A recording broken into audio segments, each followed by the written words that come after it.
Hello, Oh my god! Fightful Faithful. Opa Femi! I don't know how to do this show when they do things good. I don't know how to do this show when they do things good. Everything else on the show was awful. But Obafemi is North American champion! Yay! It's the greatest day in the history of professional wrestling because Obafemi is your North American champion. Hell to the yes. I'm Alex. This is Kate. I don't know. I don't know how we're gonna do this show.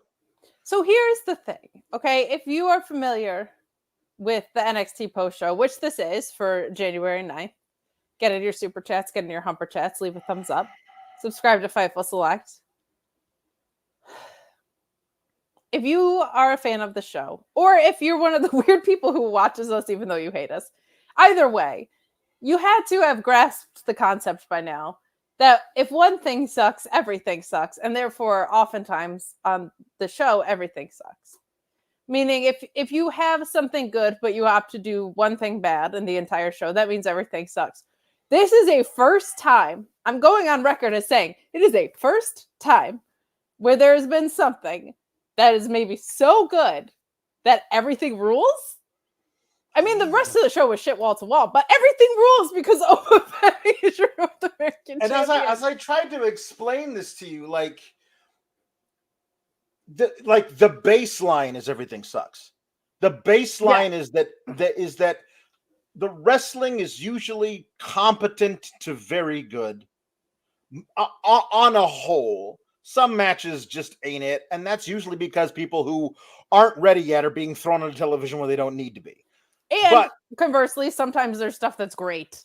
Sometimes there's stuff that's great, but Usually I come into a Tuesday at 7 p.m. Central figuring a good 85 to 95% of what I watch is gonna be terrible, and the other 5% is gonna be like a 7.5 out of 10. That's what I've come to expect from watching this show. Every episode of this show for weeks consistently, our DMs to me and our wonderful moderator Luis have at least once said Shawn Michaels should be in prison. Mm-hmm. Shawn Michaels should be in jail. Today was no different. Yes, definitely sent that one today. However, I will be the one to bail Shawn Michaels out of jail. He should definitely go to jail. He needs his day in court for what he has done to Tiffany Stratton. But I will say I will put up the several $100 bail so that he can spend pre-trial at home because he was a good boy and booked Obafemi to win. But what I'm saying is Shawn Michaels for Booker of the Year confirmed at just because of Obafemi. Like, someone's gonna clip that and our lives are ruined. People don't understand. Like, I don't have a setting in my brain to like, if I am excited about something, then it's the greatest thing ever. I don't have a setting, like, otherwise, like, yes, this is fine, this is good for them, fine, this is a great match. But if I'm excited about something, like, it's just I can't process it other than it's the greatest. This is the greatest thing ever. So Obafemi to me is the greatest thing ever. That's how excited I'm. He's 22. He's 22 years old. Darn years old. We're still within the 5 minutes, so I can't say what I wanted to say. He's 22 darn years old. Do you realize how much better he is likely to get? And this is him now. Like, he's got all the footwork down. He's got the Riz. He has all of this awesome aura about him. I got so excited for about 5 seconds when he gestured that he might cash in and go, no, they'd never do something that cool. I'm not lucky enough to get to watch that tonight. And then they did it. That, I mean, oh my God, man. It's so, since Alex cannot compute Can't. this, we're gonna do like robot electronics puns. I feel like. Good. Yes. Is that a good one? Okay, we'll do Cannot that. That's something- compute. What is Good. this feeling you call joy? I I honestly was can't do just learning to love.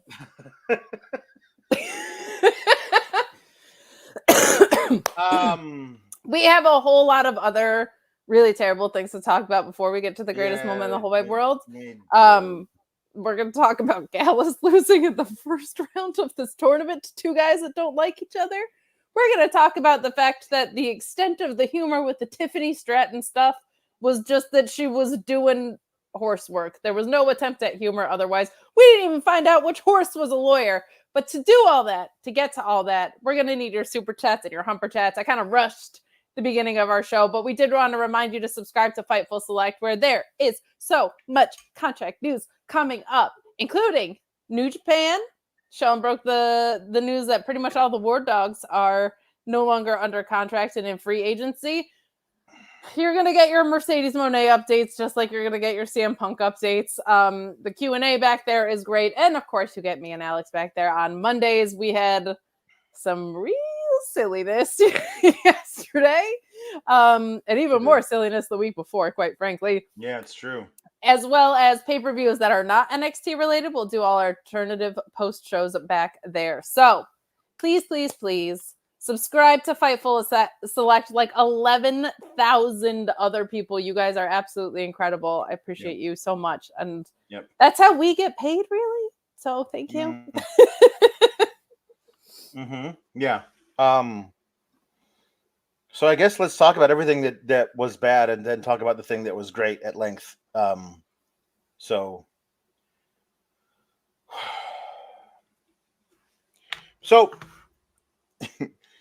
They showed us a brawl starting in the parking lot before tonight's show. Nikkita Lyons walking up with her Rolly suitcase in the parking lot, and Blair Davenport attacks her, and they start fighting in the parking lot. And the officials separate them, right?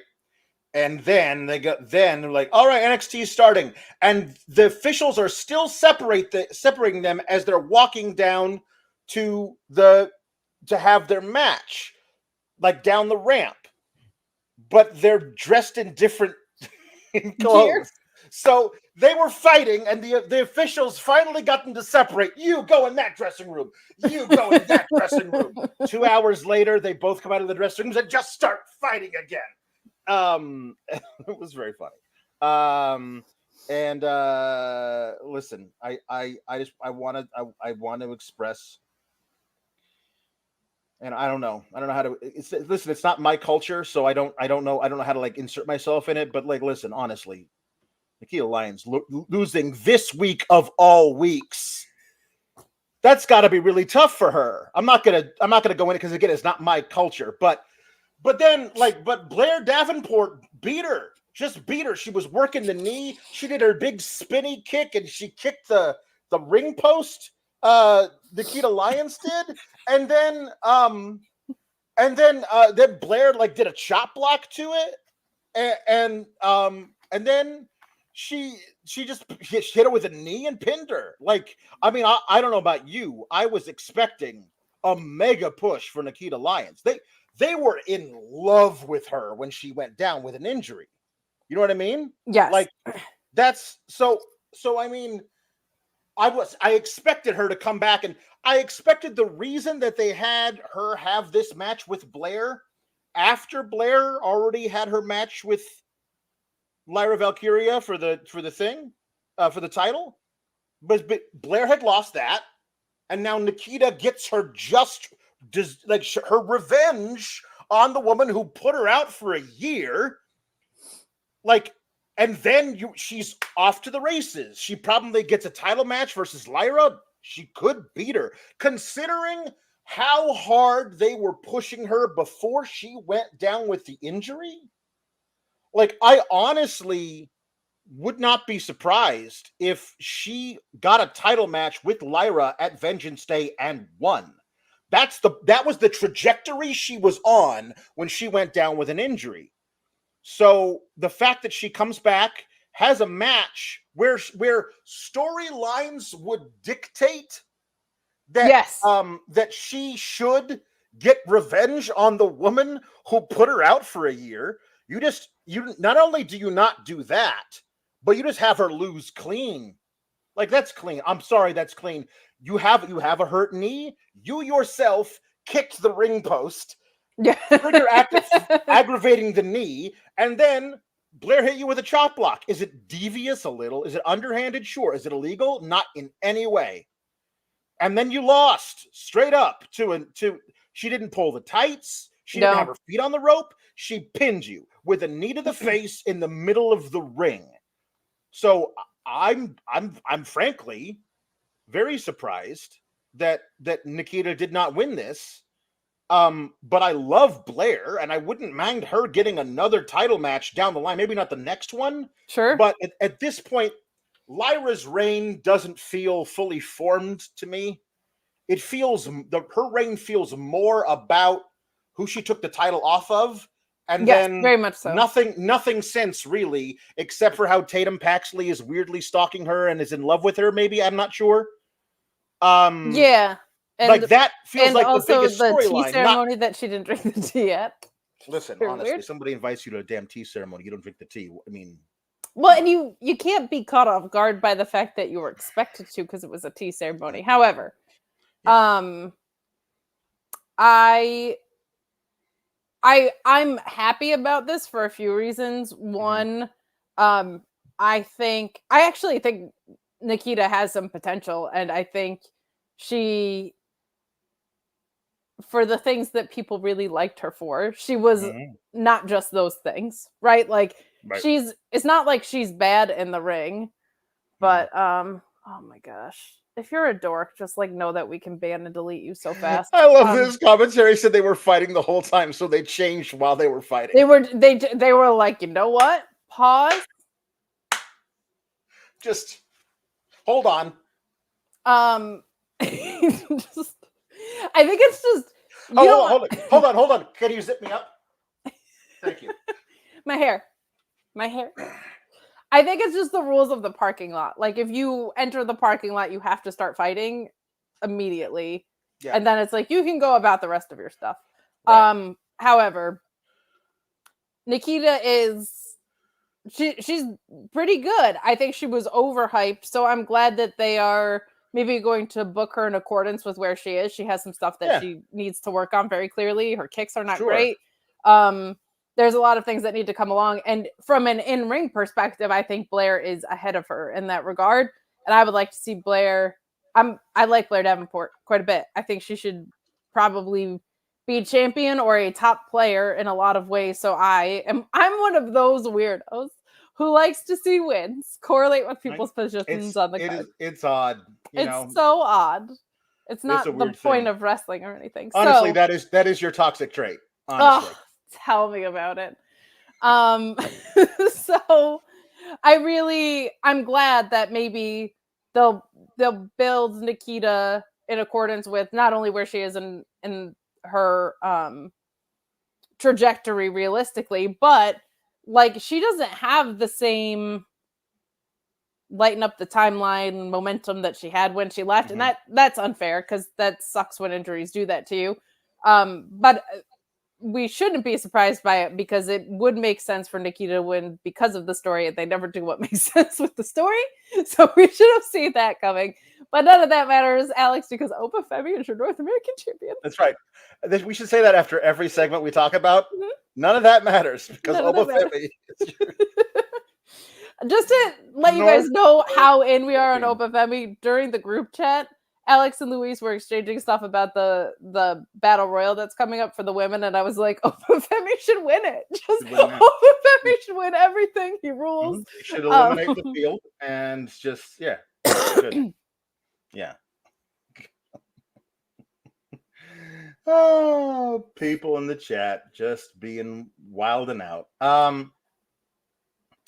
Paul Elizabeth says, greetings to Team Kalex and the SGS from the soggy Northeast. Hi, Dad. The weather sucks so badly here that everything must suck. See, there you go. My dad gets it. My dad's in on the bit. He gets it.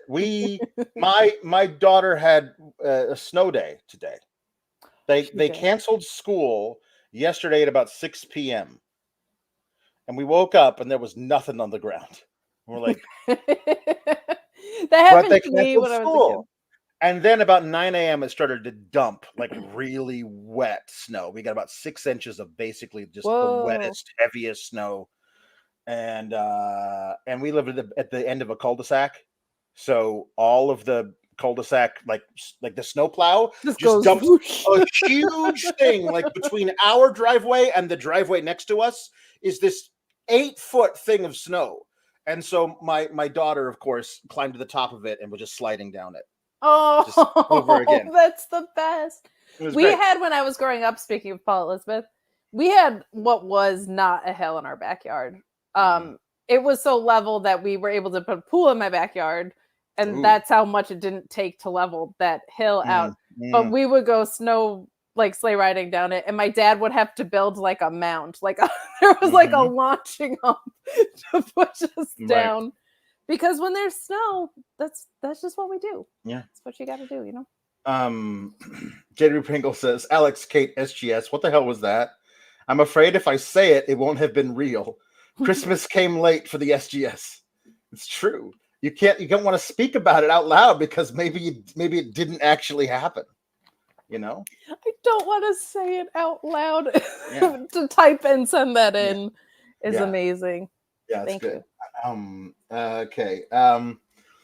So Tyrone Kid says, Sour Graps, I saw the opening brawl and I instantly saw that Men in Tights film took a timeout to pump his shoes. This is very true. I lost all I lost all train of thought. Also, Robo Oba Femi. Robo Femi? I think Robo you didn't even just do. Let's just take a minute to acknowledge how much meat is champions right now. Samoa Joe, Eddie Kingston, Oba Femi. I love this for us. Yeah, it's good stuff. Okay, so they announced yesterday the first 2 matches in the Dusty Classic. And I was like, what do you have against NXT failed the bracket right challenge? What do you have against Gallus? Like, they are the only actual former champions in this thing. They're a real tag team who's been together for years, and you put them in the first round against the 2 heels who don't like each other. But because of the way you entered them into the tournament, they're definitely going to the finals. Well, yeah. So, and then, just not even looking at the bracket, just like the way the segment started with I don't know. After a while, you get to understand the signals. Like if Bron and Baron had that segment where they got together and were a tag team and there was a flashing neon sign pointing at them saying, these are the heels who are getting to the finals, it would not have been more obvious. So putting them in the first round against Gallus means you hate Gallus. Means that you just hate established tag teams. Yeah, we're going to talk about Hank and Tank too, who were pseudo-established at least. Yeah, they've had matches. They have a logo. The logo was on the back of their sleeveless shirts. It was, and their names rhyme. Yeah, but this is the only team that was in the tournament who has held the tag titles for more than 9 days, and they lost in the first round. Yeah, I don't understand why it's a tag team tournament if the people who aren't actually tag teams win it more often than not. You should be like, it's a 2-person versus 2-person tournament because they're not really tag teams. Especially when they're just like, so Bron and Baron don't like each other. Baron Corbin was like, we should be tag team. And Bron was like, I hate you. Why would I do that? Yeah. And he was like, because idiot, we could do better together than against each other. Yeah. And Axiom and Nathan Frazer were basically like, hey, we're both fun guys, huh? I feel like you had an opportunity to put like One Tree Hill and Yeah. Like Keanu Carver together or whatever. Like take people from the breakout tournament that said, okay, I didn't succeed in that tournament, but that guy speaks my language. It's only 8 teams. It's only 4 first-round matches, a couple of semifinals, and a finals match, and that's on February 4th. We don't have time for this, Kate. Like, do you remember when we found out? Do you remember when we found out when we were going to get the Dusty tournament? When we found out, I do remember it. It was the episode Mansoor was on because it was the NXT versus. It was one of Cody's 3 announcements. It was NXT Mania when Cody Rhodes came out, and it was a huge announcement. A huge announcement. And at any point between October 10th and January 9th, they could have had a tournament. But they decided, let's wait until the very end so we can only put 8 teams in here. My father, the American Dream, Dusty Rhodes. Mm-hmm. Yeah. There's a tournament in his honor that happens every year. And it's also going to happen this year with one of the 3 announcements that Cody Rhodes made on NXT Mania. Yeah, NXT Mania, baby. We also got a voiceover and a video package from him today because it was true. His name cannot be uttered. I was going to say, do you remember all those times since then that John Cena, Paul Heyman, and The Undertaker appeared on NXT? God, it was wild. All those moments. I mean, John Cena could be anywhere. That's true. He may have been ringside for this match between Braun Breaker, Baron Corbin, and Gallus. Joe Coffey was wearing. He was dressed as the Gorton's fisherman. What was that coat he was wearing? It was like knee length and like zipped all the way up. What was? Look, he's clearly Scottish. Maybe that's just what you wear in Scottish weather, because it might be raining like mad at any point. And quite frankly, Florida hurricane weather. Florida is experiencing a lot of bad weather right now, so maybe that was it. But like, maybe he's a step ahead of everybody. Yeah, I don't know. It was very funny. I've never seen him wear anything like that before. It was odd. Fisherman. You've summoned me. What? Bron is otherworldly, and he's so. Call him up. What are we doing? Especially now that Obafemi's here. He's running the ropes like mad. He's so damn fast. He's a really fun hot tag too. Like I like him as a single star, but he's really good in multi-man matches because he's so big and explosive. Like this is what, like, I do think that he's got a lot. He's a lot more than this. But there was a point where I was like, I'm trying to figure out where they'll put him on the main roster, where he'll settle into. And not that I think his ceiling's way above this, but eventually maybe, the first time we see him in the ring with Randy Orton, he's going to pull a CM Punk with Drew McIntyre and be like, you know what I mean? And they're never going to be able to book him like a top guy just because of that.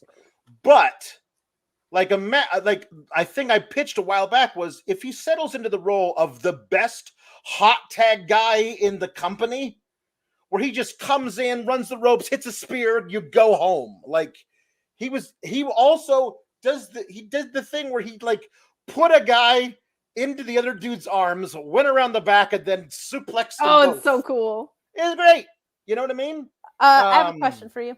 What's that? Do you think Kevin Owens is winning the U.S. title from Logan Paul?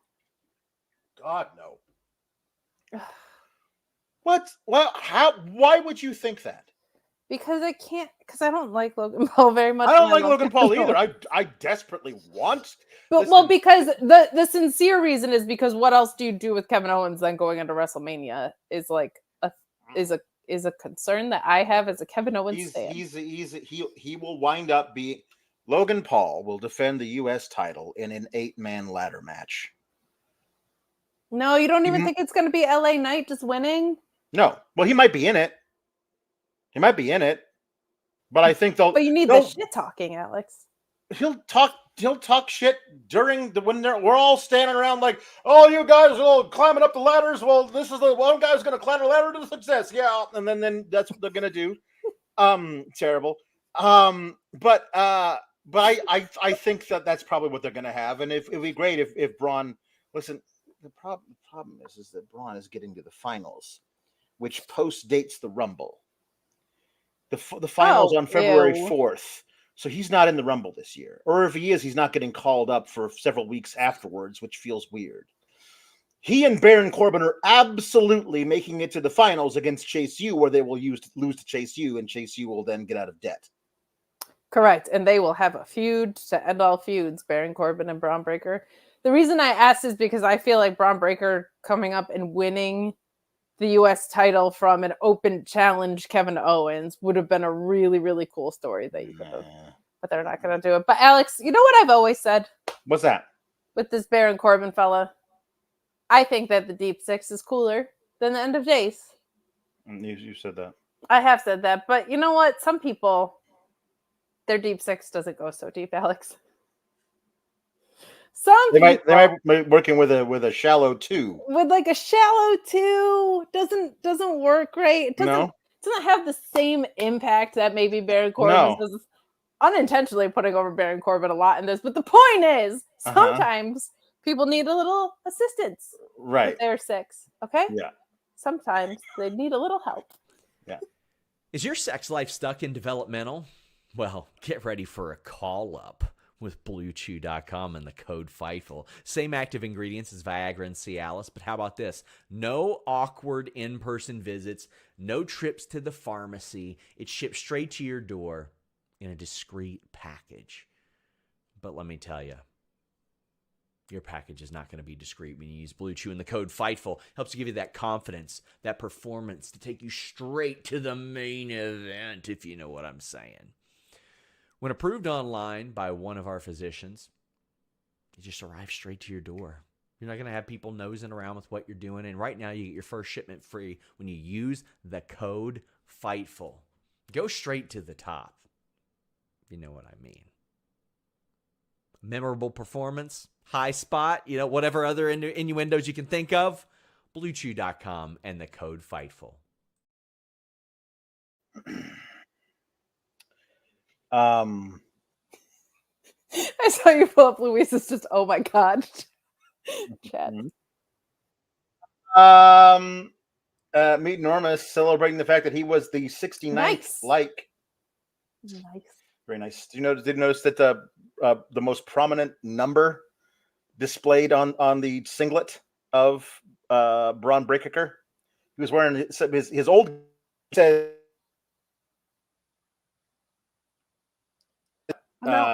Your audio cut out there.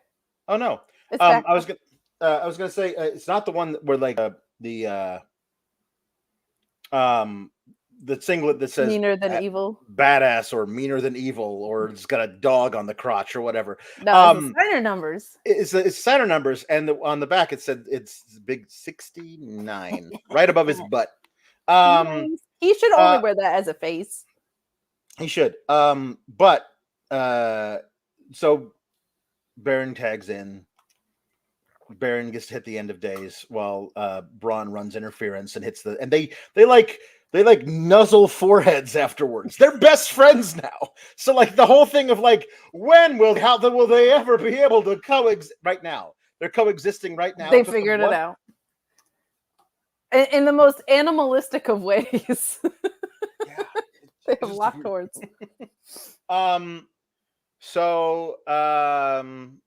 Yeah. Then Gallus, Joe Coffey decides to talk crap to Ridge Holland, and I guess we're gonna get Ridge versus Joe Coffey soon. Which, like, not the moment to talk to somebody after you just lost. I feel like. Well, hey, we're a bunch of losers. Joe didn't lose. Up. That's true. Joe didn't lose, so no, he didn't. No Ilya Dragunov tonight. No hint of what, like, the angle they're running is that several weeks ago his neck was injured in a match with Ridge Holland. The following week he showed up and did a contract signing with Trick Williams.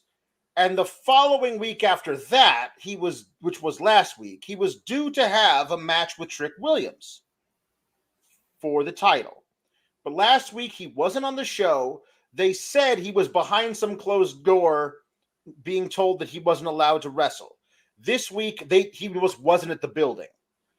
And they're doing this like, I'm not even sure, says Trick, when Ilya will be back and will be ready to fight. And I need Sean to do this, to do his little sleuthing stuff. I want to know what the real deal is. Because if the real deal is he can't get into the country, Dragon Lee got back into the country, but it's not like, everybody gets subject to the same thing. He might not be able to get back in the country, or he might be dealing with a different injury, or whatever. I don't know what it is, but I know it's not that the fake injury he suffered 3 weeks ago is giving him troubles. I know that's not it. So I don't know if I think if we're there's any supposed way to believe that, though, right? Isn't I that the idea? I understand that that we're supposed to believe that, but I don't like being lied to. And that's to me, that's I don't like pro wrestling, Alex. I know, but I don't like it. That's fine. I understand that. But anyway, we'll see whenever that happens. They were planning on having the match, and the match was going to end however the match ended last week. Then, because of whatever reason, they can't have the match. Provided he's back in time for February 4th, I suppose he could have the match versus Trick Williams there. But in kayfabe, maybe Trick Williams isn't available to have the match then. Maybe he's going to be in the finals of the Dusty Classic, because Carmelo Hayes did all of his politicking, called in every favor he's ever had. He learned from Cody Rhodes. From Cody Rhodes, he called in every favor he's got. Cody, son of Dusty Rhodes. That's right. Fun fact. He got them entered into the Dusty Classic, the last spot in the Dusty Classic. He sure did. So they're in it now, and if they're in the finals, then they have a match on February 4th for the Dusty Classic. I don't expect them to be there, but Trick should be like, wait a minute, if we're in the finals of that match and Dragunov is back by February 4th, that's where I'm going to have my match at Vengeance Day for the title. And Carmelo should go, yeah, but we're not going to be in the finals anyway. Don't worry about it. I don't know. This is a weird deal. I guess it's something for Trick to do while whatever is happening with Dragunov is happening. But I mean, we're supposed to believe that Dragunov may never wrestle again, for all we know, right? Right. But so for a storyline, yeah. But I think we know the real thing, which is that Ilya Dragunov fears Obafemi, which he should. And Obafemi should hold every title that exists in every promotion. Yeah. NWA champion Obafemi. Right. New Japan tag team openweight titles. That's good. I like it. That's good. They got like 1 million belts over there. Why not? Strap up Obafemi with half of them. You'll still have 12 belts to play around with. Luis helping me out here. Joe Coffey looked like the Riddler from that new Batman movie, but without the mask. I know, says Luis, because I have that jacket from my costume LMFAO. We'll get Louise on here wearing it one time. So, like, Trick has to be coerced into being part of the Dusty because Carmelo says once you win it, then you'll beat Dragunov and you'll be 2-title Trick. He's like, well, I do like alliteration, so count me in. So that's what's up. Guess we'll do it that way. What was Luca Crucifino complaining about? What match did he have that his foot was under the ropes? And I was like, was it in the first round of the Did I make that up? Did he have a match last week? Did he? No, he had him. The last time I saw him have a match was in the first round of the breakout tournament, like a month ago, and he's just now complaining to Ava about it. Also, where is your thick New York accent? Why are you not wearing a suit and representing Tony D'Angelo? He lost to Tavion Heights. Yeah, at in the first round of the breakout tournament. He's just now getting around to it.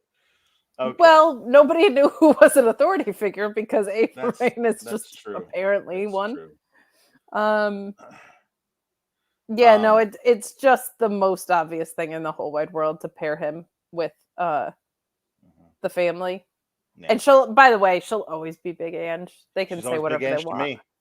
She's always hashtag Big Ange forever. I want to around these parts. I want to get this started on social media.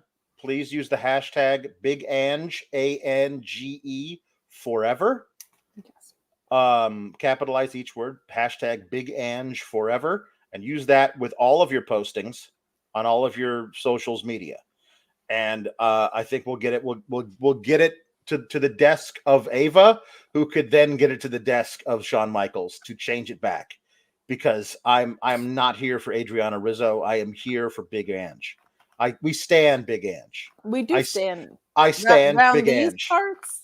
I am a stange for Big Ange. We're stanches. We are stanges.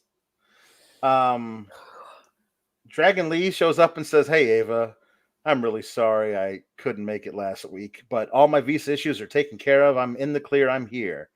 And Ava's like, "Great. I'll make sure to relay that message to Shawn Michaels, who is never taking meetings with anybody, and I am the person who talks to everybody about I did kind of laugh to myself when she was like, "That's okay." I'm like, "But you don't know that because you're onto it."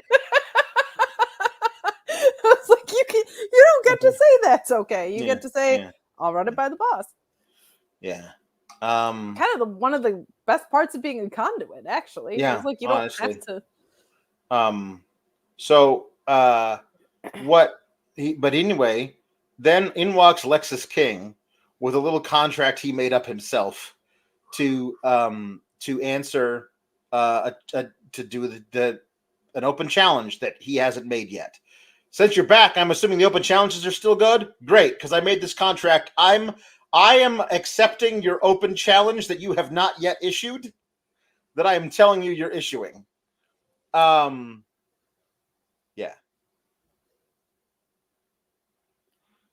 I don't know what to tell you about Lexus King. What is his stylist's deal? Is his stylist ribbing him? What are we doing with the beard? But the beard's always the scarf tied as like a headband. You know. I think he should have to ride his slidey chair everywhere he goes. He should have to ride his slidey chair. If he's entering a shot and he doesn't enter sideways on the chair, you done messed up. Yeah. Mm-hmm. Yeah. But I did like that Dragon Lee, while signing the contract to make the match official, says in Spanish, he says that he is going to wipe that clown face off of you. That was so funny. Yeah. So anyway, he's like, all right, see you in the ring, cabron. What did he call me? And Ava says it's best not to ask or something like that. I don't know. There we go. I was too distracted by his weird hair and outfit. He shares the stylist with Jericho. It's very odd. Yeah. So the Metaphor make fun of Double Vest splitting off with Beej and the Horse Girl. Horse Girl's got other things to do. The Beej is just off of television. He's just not here. He's just not a thing. It's not a thing that's going to be happening. He's doing stuff on Level Up, but that's about it. And anyway, like I should get a rematch. No, you shouldn't. Josh Briggs, Double Vest. You shouldn't get a rematch. You hit Briggs, Double Vest. Baby, I'm telling you. Booby, I'm your white knight. I'm here to tell you there's zero reason why you get a rematch. You took a spit bucket. I don't care if that was used against you behind the referee's back. You did it in front of the referee's face where he has eyes. You blatantly cheated. And if there's a disqualification, you lose the match. Honestly, an addendum to be, if you are the challenger and you get disqualified, you are not allowed another title match for 90 days. That should be in the rules. Not only because if you're the champion and you lose the title. Yeah. But if you're the challenger and you get disqualified, you lose. But you could have lost in any possible way. You're still not the champion. If you get disqualified, you are punished. You can never have another title shot for 90 days. That's what I'm saying. Back of the line, bucko. That's right. What I say. Yeah, don't be dumb when you cheat. Johnny Gargano last night made me mad. Mm-hmm. Be smart when you cheat and be a heel when you cheat. Stop being a face of cheating. That's not what good guys do in this industry. Right. And I've had about enough. Noam Dar looking great as always. All of them looking great as always. Ora Mensa looking good in defeat here, but our sweet baby Double Vest has come a long way. Like he looked good in this. I mean, he looked like a generic big man who's got some promise. He did. But like I don't see a singles run. I see this guy as the heavy in a tag team. Sure. I do think, and to me, by far, he's the guy with the most upside from the tag team that just broke up. To me. Oh, for sure. So you find that dude a better tag partner, and all of a sudden, if he's better than the Beach goes away, and you find a guy who's slightly better than him, all of a sudden now the rising tide lifts all boats. Now you got something. But I definitely do not believe that the Heritage Cup division is where this guy belongs. No. And I hope they know that too eventually. I hope so too. Alex, is there like a big man that you do think has a lot of potential? Obafemi, I believe. Obafemi? Yeah. Alex, he's only 22 years old. You know about that? What's that? He's your new North American title holder? Yes, he is! Woo! It's the greatest day ever because of that. Ora Mensa has the match versus him, because I think this is him earning his way back to that Heritage Cup. Yeah, I mean, right? Which is fair. Like that's not a bad use of a stable. I guess, but there's no reason for Ora Mensa takes offense because he called him what? Captain Sidekick or something? I don't know what he called him. He called him something with sidekick in it, and he took offense to that. Like, Ora Mensa, you're a sidekick. But and Ora Mensa can have the match, and Briggs can beat him for it. But there's no reason for Noam Dar to acquiesce to giving him a rematch because he beat his sidekick. He shouldn't get a rematch. You should hold firm to this, Noam Dar. I'm telling you, hold firm. He should, but also he should always be on my screen all the time, Noam Dar. So sure. I would be fine if they just had Noam Dar in a corner, just making fun faces and having cool fashion the entire show. Yeah. But he is a world-class wrestler, so I would also like to see him in the ring, but he should just be on the screen all the time. Right. He's the best.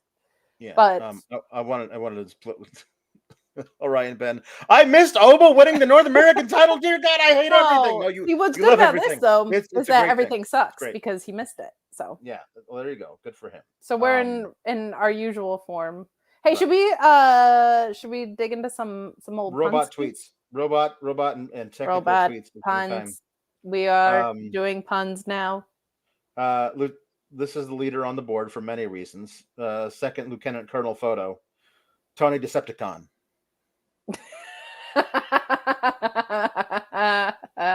Well done. True Infamous says the Butcher, the Blade, the Bunny, and the Terminator. JW Pringle says Johnny Five Gargano or Johnny Five Wrestling. Yeah. Sorry, took it. True Infamous says Astro Boy Jack Perry. Orion Ben says Big E wants the count to go to Johnny Five. Hey. Yeah. Meet Norma says R2D2 3 Kid. That's very good. Also, Brian Cage is a machine. I'm new. Oh, you're not new. You're here. We're here. Who better? Greg Cherry Brand says, "Danger, danger, Will Washington, danger, danger, Will Washington." Oh, Lieutenant Colonel Photo says, "Mecha Godzilla Dragunov." wow. Top two. Woo! Mecha Godzilla Dragunov. Actually, Godzilla Dragunov is an amazing name for him because he just smashes things. That's great. I'm into that. Yeah. That honestly, that should be. He has the Torpedo Moscow and the Godzilla. Those are those two things. He calls that the Godzilla. Yeah. Not the H bomb. It's the Godzilla. And he like comes out to Godzilla entrance. Yes. Yes, please. MD Cyclo says, "Beep boop Bigelow." I like that one a lot. That's because you always love the Bam Bam Bigelow ones, but also because it's great. I do. Chris Pereira says Wall E. Langston. Oh. Ian Riccaboni says Technical Team 2000. Lieutenant Colonel Photo says sticking with Transformers, the Royal Rumblebee. Nice to True Infamous says hit RoboCop. Hit RoboCop.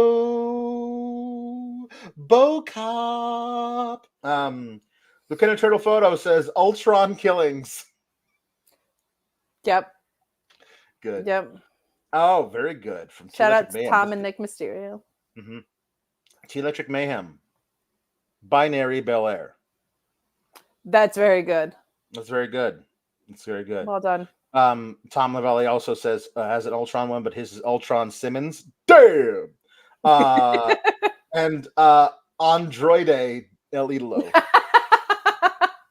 But he's written it as Ellie Dolo.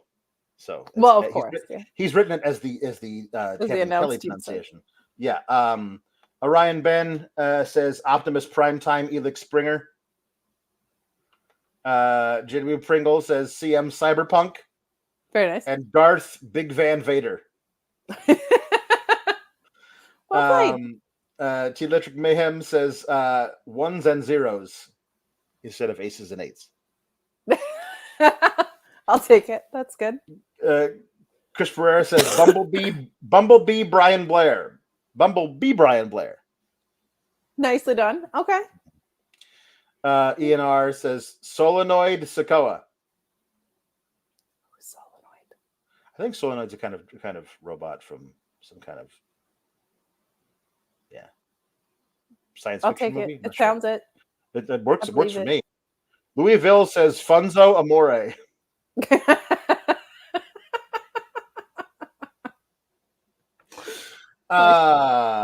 It's really Brian says it in honor of our new champ, C3P Obafemi. Let's go. Let's go. Louisville says Tin Man Swarmer.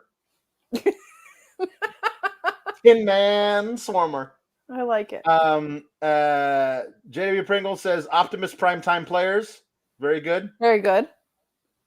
Tucker Mayhem says Beep Boop Brian Blair. Very nice. Did we get that one already? No, we got Bumblebee Brian Blair and Beep Boop Brigalow. So Beep Boop is in there a lot. Tom LaValle says, Robo Femi. Yes, Tom LaValle. Fantastic. Lieutenant Colonel Photo says Keith Wally. Oh. Who am I? I'm Keith Wally. He is limitless. True Infamous says Hit Robot. Rovan F2 says Mega Man Randy Savage. True Infamous says the Young Bots. Not the Young Bucks. T-Electric Mayhem says Chase CPU. Not Chase U, Chase CPU. Very nicely done. The three count laws of robotics. It's good. Lieutenant Colonel Photo says AI Fox. Oh, that's so good. I'm so mad I didn't even think of that one. That's really good. This is also really good from Louisville. Scorpio Skynet. That's very good. Nicely done. And True Infamous says C3 PCO. Nice. Very, very good. Richard Thomas says, Kate, I wanted to thank you so much for your shout out on Twitter earlier today about my card store. 2024 will definitely be worth it. So appreciated. Oh my gosh. I'll let the story sit on Twitter rather than put it on blast to everybody. But that fella's been through a lot this year. So in this past year, rather. Not this year. This could be a good year. 24 is my favorite number. I'm feeling good because of Tino Martinez. But either way, if you can, I'll retweet the tweet. But go support him and his card trading if that's a thing you're into for sure. Mm-hmm. Heather sent a very generous Humper chat and says, "Hi SGS, been a while because of life and work, but I love being able to catch all of the VODs. Thank you for always making my days better with your multitude of podcasts. You're one of my highlights every drive/work day." Thank you, Heather, for listening to us all the time. We love doing this, and thank you for Heather rules. And I'm not just saying that because she sent money, but because she's wonderful and supportive. And if I remember correctly, when she had an avatar up, she had really nice hair.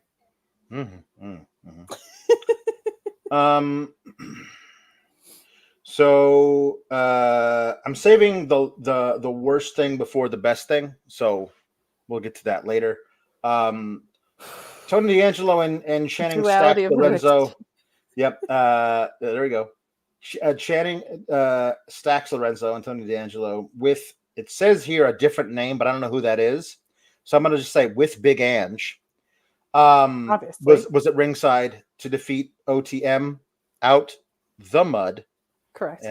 Scripts is there as well. As you also said in the chat, you were nervous. So was I. This took far too long. There were too many near falls. Tony D was kicking out of too many double team moves by himself. Yeah. And I was like, no, that's great. I love Tony D kicking out of double team moves. He's a hoss and a beast, and he should. However, I was like, where's Stacks? Stacks, pick up the pinfall. Oh, thank God. Thank God he kicked out. He kicked out. Okay. Oh, no, not another one. Another one. So Tony D kicked out. Oh, he kicked out. That was basically through the entire last third of the match was just me doing that over and over again. Yep. Same. But eventually SCRYPTS gets up to the top rope and he was going to do some flying crossbody thing or something while the ref was, I don't know what. And Big Ange got up on the apron and shoved him further than he wanted to go. So he landed on his own guy. And then the bada boom, bada bing. Big Ange. Paying dividends already. And then they won. They hit the bada boom, bada bing, and they got the victory. I did love also to see them in action. Yes, it was nice. You know what they should do? Also, they should wrestle more often, defend their titles whenever they do wrestle, and I'm going to go out on a limb here. Have the best talker on your program talk for a minimum of 1 minute. That's 60 seconds. I agree. Every week. Talk every week. Big Ange should be talking every week. The best talker on the program. No, Tony needs to be doing more. Also, there should be more of a division so that when he holds a tag team tournament, there's get this. Right. Teams in the division. Should be. So then they would have a challengers, wild thought. But I was getting a little nervous, especially with what this Chase U story has been, because it got so convoluted about who owes who and all this. It did. But glad that they retained here. Yeah. Would like to see more tag title defenses. I know that sounds crazy, but let's make that happen with the family. Right. Yes. Yeah, let's do that. Also, I'm sorry. I'm so sorry about MD Cyclo. HBK has already blocked you, I'm sure. I tweeted HBK to change her name back. That's not going to end well for you. Goodbye to you being able to see HBK's great tweets, because he blocks everybody who says anything remotely negative about him. Blocked me for saying without tagging anyone. No, I've told this story before. I'll tell it till the end of time because it makes me laugh so hard. Tell it again. I got blocked on Twitter by HBK for saying, "Good morning. Brett is better than Sean." I tagged nobody. I did not use last names. You might be thinking, Kate, Maybe it's because you're extremely critical of the show he produces every week when I tell you that the timing lined up of me tweeting that and me getting blocked. Yeah. I mean, that level of vanity searching, he must have like an alert of some sort set up for Brett is better than Sean. Yeah, he must. He must. My God. So yeah, I need to listen. I've been asking for it forever. I love the idea. I mean, here's you know who should be the person who is doing all the matchmaking? Look at Crucifino. Well, he should be the guy at the door. And Sure. you don't get into the room to talk to Tony D, who can make stuff happen for you, unless you grease the palm of Luca Gusafino. Like, it's great. And they go in there and like it should be the beginning of The Godfather. It should. I humbly request of you that you allow me and my tag team partner to the Dusty Classic. You come to me on the day of my daughter's wedding, if I had a daughter, and you ask me for this favor. I grant you your request. Kissing the ring, they have to kiss the title. Oh, title. Yeah. You kiss the title. Yeah. Do it. Get it done. So OTM, dejected, walking through the parking lot. They do not get jumped. They do not. Instead, they find Jada Parker, who is like, honestly, this is the thing that should have happened, is that OTM, Lucien and Bronco should have looked at each other, looked at SCRYPTS, looked at Jada, who was giving them all kinds of good advice about stuff, looked back at SCRYPTS and been like, just throwing SCRYPTS into a dumpster. Like, what the hell is he doing for you? He's your manager. You can't win matches with him. Like, he cost you this match.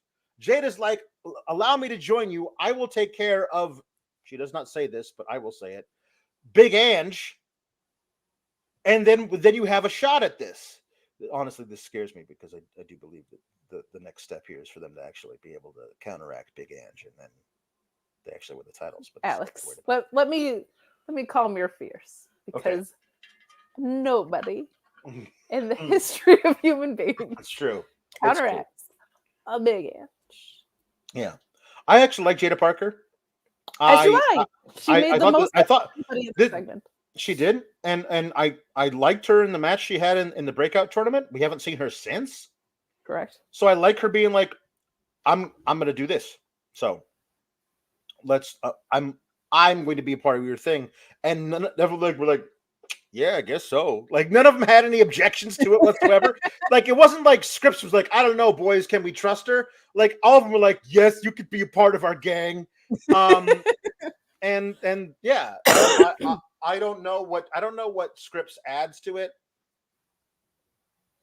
There's not a trios title. That's the end of that sentence. I don't know if you have a Jada who is serving as your manager and also is allowed to punch Big Ange in the face and not get in trouble with the morality police, then why do we need a SCRYPTS?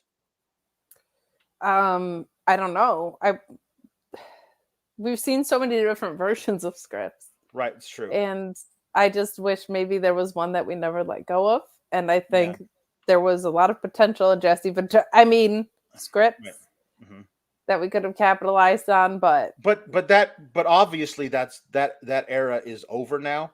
Yeah, there's nothing. Obviously that era is over. Like, my question, I will ask you again: why do they need a SCRYPTS? I'll tell you why they need SCRYPTS. Because I could teach them about the fundamentals. All that moonsault stuff, it's bunk. I tried it. It doesn't work. More posing, more feather boas. You listen, boys, you're both very talented. You're both very large. I can tell you get a good pump on when you're in the gym. Why are you not posing? It's all about posing. It's mostly feather boas, but the rest of it is posing. Like, winning is 95% mental and 10% perspiration, and the other part of it is feather boas, and also there's some posing. So listen, I don't know how much that is up to because I failed math. Leave me alone, Monsoon. Okay, now you're not here. Who are you? I forgot. Listen, I didn't take my pills today, so Oh, it's I just okay. wanted to jump in here and tell you that they definitely need the scripts, but they don't need this scripts. They don't need this Reggie imposter fella. They need me. They need to bring in Jesse the Body Ventura. Listen, they got Jake the Snake Roberts making appearances over there. That guy looks like he's half dead already. I'm spry, all right? I'm a spring chicken over here. Jesse the Body Ventura, that's who you need. I'll come down here. I'll manage the hell out of you boys. And I love that Jada Parker, like the cut of her jib. I like the way she does business. She's in. But that Reggie fella, he's out. Out. I agree. I agree with these scripts, and we're so thankful. And I think you're right. I think people, when they think wrestling and pageantry, they automatically go to luchadors, but they don't think about, like, I don't know, the greatest boa in the game. No offense to other boas who have appeared on the NXT program by name of boa. No. But, I mean, when it comes to posing and boas, it's a forgotten art form. It's a forgotten art form. It is. It's a classic. If it ain't broke, don't fix it. That's what I say. It's true. I say that all the time. That's right. And if it is broke, you throw it in the garage somewhere because you'll fix it sometime. So. Yeah, if it is broke, also don't fix it.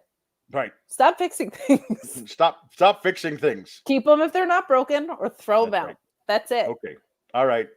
Okay. Thanks I also want to congratulate the new North American champion Boa Femi. I obviously he's taken his name from mine. What a great Omega that he has thrown to me, and that'll be gonna be great. So I can't wait to see the meteoric rise of Boa Femi. So anyway, I gotta go. I got something on the stove. All right, bye. Nice to see you. What happened? Been frantically trying to get my thing back. What happened? OG Script stopped by, and he had a lot to say. Okay. About boas and posing. In on Jada Parker, loves the cut of her jib. Who wouldn't? I mean, truly. Her jib has a great cut, honestly. It does. It does. Mm-hmm. All right, what else is happening? Gigi Dolin and Cora Jade. Cora Jade's trying out something new with her hair. Honestly, I don't hate it. Yeah, it's not bad. They were trying really hard. Like, was it honestly? I can't even remember anymore because I try so hard to tune them both out. Because God love Vic Joseph, but he can't. He's trying to corral. There's only so much he can do. He's trying to corral a steam locomotive with a lasso. You just it's not. You can't do it. Booker T is just. Say though, Booker T today was like, no, he shouldn't have a rematch during the Ornaments. He was like, I don't think that guy should have a rematch, which is terrible from you're an announcer standpoint, and that's clearly where the story's going thing. But he was on our side. He was like, you should not have a rematch, right? Just because you beat Ornamenta. So, yeah, that's an objective truth. However, we had him saying that Cora Jade built NXT. That she was part of the foundation and she's coming back to claim her spot. And I was like, what? Nope. What? No. Actually, what? That is incorrect. I don't know what that is, but she beat Gigi Dolin because listen, I did not like this finish. The idea that like Cora Jade could grab onto the belt of the referee, and so the crucifix bomb. Gigi Dolin just does it without taking Cora Jade with her, but she fully does the move. That means you never had hold of Cora Jade to begin with. Yeah. You know, like if you had hold of Cora Jade and you tried to do the move, but she was grabbing onto the referee, if the referee was strong enough to not be pulled with Cora Jade, then you just wouldn't go anywhere either. The idea that you would do the move and then just keep going. That means you never grabbed a hold of Cora Jade to begin with. I never like when they do those. It never actually works to me. The finish makes Gigi look less competent than it does make Cora look clever. There you go. That makes sense. Hey, I like that Cora Jade's doing the dirty deeds. Yeah, that's pretty cool. The old double hook, underhook DDT. I think it looks good for her. She was doing a DDT before, but just looked like a regular ass It was just Alexa a DDT. Bliss DDT. Like I Yeah. like that it's double underhook now, and that's good. I would But, go like- as far as to say double hook, underhook, DDTs are underrated. Right. Because if you think about that, how the hell do you get out of that move? You can't. Right.